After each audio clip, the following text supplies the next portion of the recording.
Just as open comments, thank you for being here. Thank you for being interested in the Omaha Public Schools. Also, thanks to the candidates, too, that are here that showed interest in the Omaha Public Schools. We're a great school district, and it does bring me some joy that there's interest from people all over the country to lead the Omaha Public Schools. Since you've been here so long and you're the interim, do you feel like that gives you a leg up over the other candidates at all? So this is finishing my 27th year in the Omaha Public Schools. It's kind of like a song. I know the song. I know where it peaks. I know the chorus. So I think that I have great experience with the district, and I'm ready to lead. So I don't know if that's a leg up, but definitely having the experience in the school district helps as we transition to a next school year. How would you describe your time as interim superintendent? Have you been able to learn a lot? It's actually been probably the best out of the 27 years, other than the time teaching in the Omaha Public Schools. It's been fantastic. I've really enjoyed it. There wasn't any major moment that was an aha moment because I've been in the role of deputy superintendent.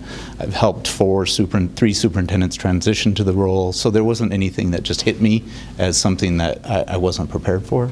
I mean, every day is different. Every day you learn something about the organization, but nothing jumped out as something that was just extreme.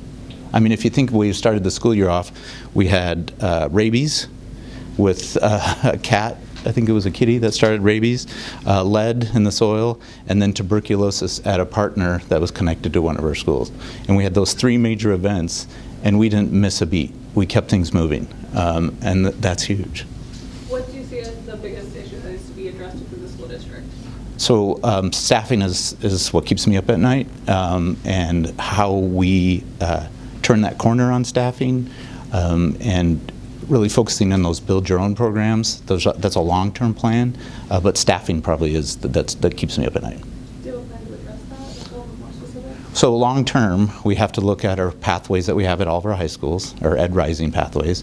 We have to look at programs like teacher-to-pair programs. One of the schools that we toured, two of the schools we toured yesterday had a teacher that was from the teacher-to-pair program, pair-to-teacher program, and then the other school also had. So there's some things that we're having success with, but these are long-term that we'll see 4 to 5 years out. But I think it's also about how we treat people and how we treat people within the organization. We have to look also at what we provide and what we expect of staff as part of that.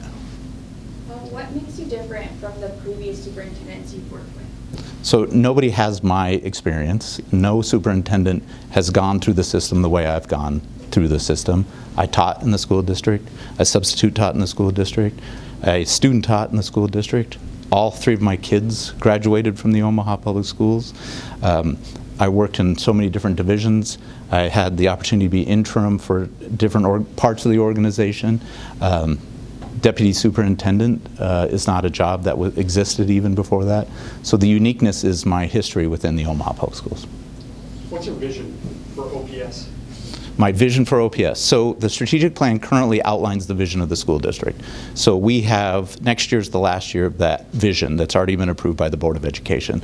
So we should start almost immediately, or in the next couple of months, to talking about what we do next with the strategic plan that will outline that vision. The current strategic plan does outline some very important values and norms of the organization, but looking at how we move forward with maybe even a narrower scope of goals rather than the 20 plus that are on record now, and getting to the point where we're focusing and doing 3 things really well or 2 things really well.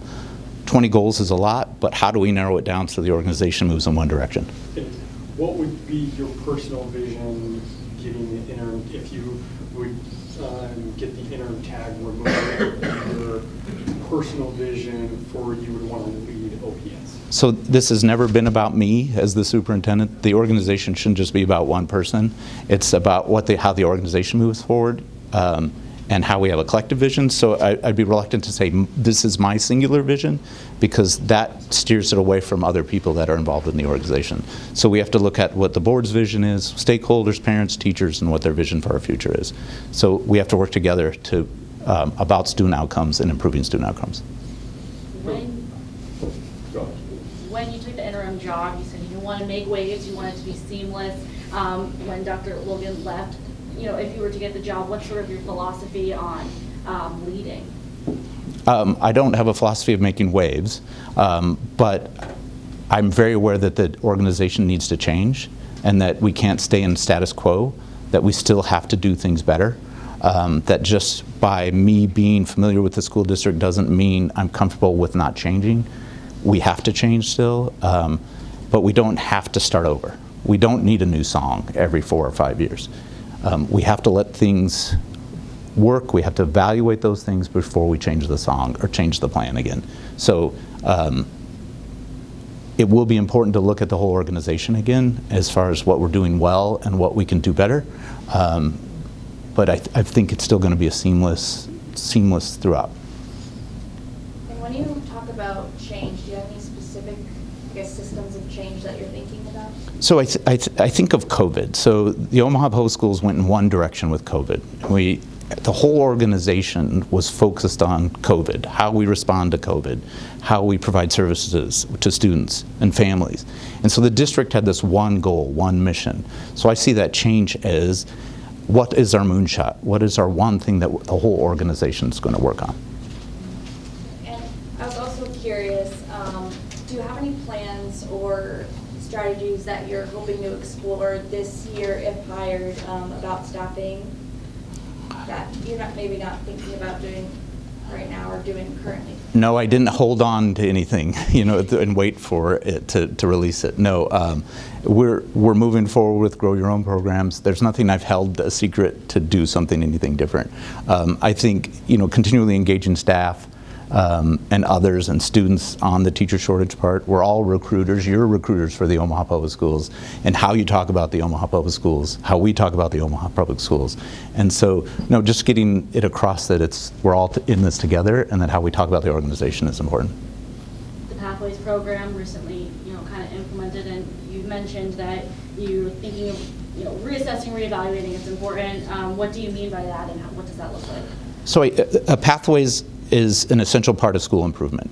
College readiness and fields that are specific in the pathways, it's essential to improving a school district.